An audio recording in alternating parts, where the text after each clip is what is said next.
ஓம் நமசிவாய. ஓம் நமசிவாய. என் அன்பு குழந்தையே, எனது இந்த வாக்கை நீ கேட்க வந்துவிட்டாய் அல்லவா? இன்றே நீ எதிர்பார்த்த ஒரு கடிதம் உன்னை வந்து சேரும். இதை உன்னிடம் சேர்ப்பதற்காகத்தான் நானும் உன்னை தேடி வந்துள்ளேன். இப்பொழுதெல்லாம் உன் வாழ்வில் நீ நினைத்தது நடக்கவில்லையா? அதற்கு நான்தான் காரணம். நீ கேட்டது கிடைக்கவில்லையா? அதற்கும் நான்தான் காரணம். நீ நினைத்தது ஒரு நாள் நடக்கும். அதற்கும் நான்தான் காரணமாக இருப்பேன்.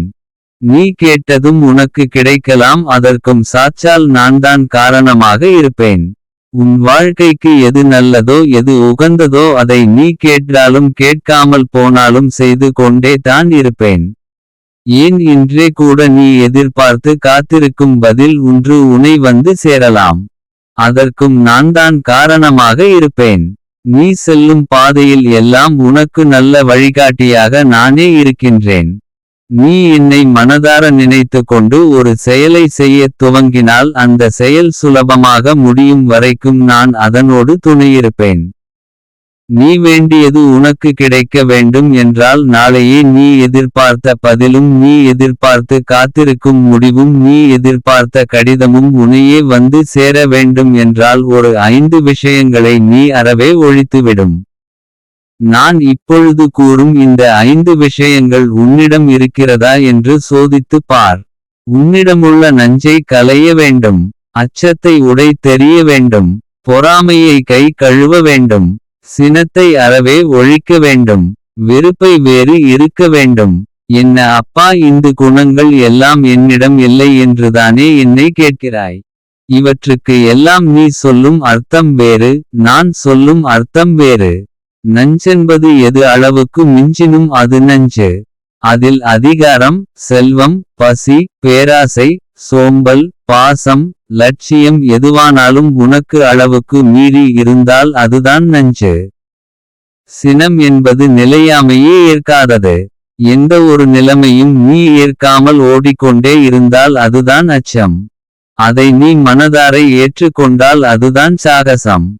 பொறாமை என்பது பிறரிடமுள்ள நல்லவைகளை ஏற்க மறுப்பது. அவற்றை நீ ஏற்றுக்கொண்டால் அது உனக்கு ஊக்கம். சினம் என்பது கட்டுப்படுத்த இயலாததை ஏற்க மறுப்பது. உன்னால் எதை எல்லாம் கட்டுப்படுத்த முடியவில்லையோ, நீ நினைப்பதை போன்று எவை எல்லாம் நடக்கவில்லையோ அவற்றை எல்லாம் நீ ஏற்க மறுத்தால் அதுவே சினம். அவை எல்லாவற்றையும் நீ ஏற்றுக்கொண்டால் அதுவே சகிப்பு தன்மை. வெறுப்பு என்பது பிறரை அவராகவே ஏற்க மறுப்பது. அவரிடமுள்ள குணங்களை வெறுப்பது. அந்த குணங்கள் எல்லாம் உனக்கு ஏதுவாக நீ மாற்ற வேண்டும் என்று எதிர்பார்ப்பது. அவ்வாறு அன்றி யார் எப்படி இருக்கிறார்களோ அப்படியே ஏற்றுக்கொண்டால் அதுவே அன்பு. இப்பொழுது நஞ்சு, அச்சம், பொறாமை, வெறுப்பு, சினம் என்பது உன்னிடம் இல்லையா? அவற்றையே சாகசம், ஊக்கம், சகிப்புத்தன்மை, அன்பென்று மாற்றிக்கொள். உன்னைச் சுற்ற இருக்கும் சூழல்களை மாற்ற வேண்டும் என்றுதான் தினம் தினம் போராடி கொண்டு இருக்கிறாய். ஆனால் நான் கூறுவதோ உன்னைச் சுற்றி இருக்கும் சூழல்களை மாற்ற முயற்சிப்பதை விட்டு விட்டு எல்லாவற்றையும் அப்படியே ஏற்றுக்கொள்ள நீ முயற்சி செய். சுருக்கமாக சொல்ல போனால் நீ எதையும் மாற்ற முயற்சிக்காதே, உன்னை நீயே மாற்றிக்கொள்ள முயற்சி செய். அதுவே உன் வாழ்க்கை மாற்றத்திற்கு முதற்படியாக அமையும்.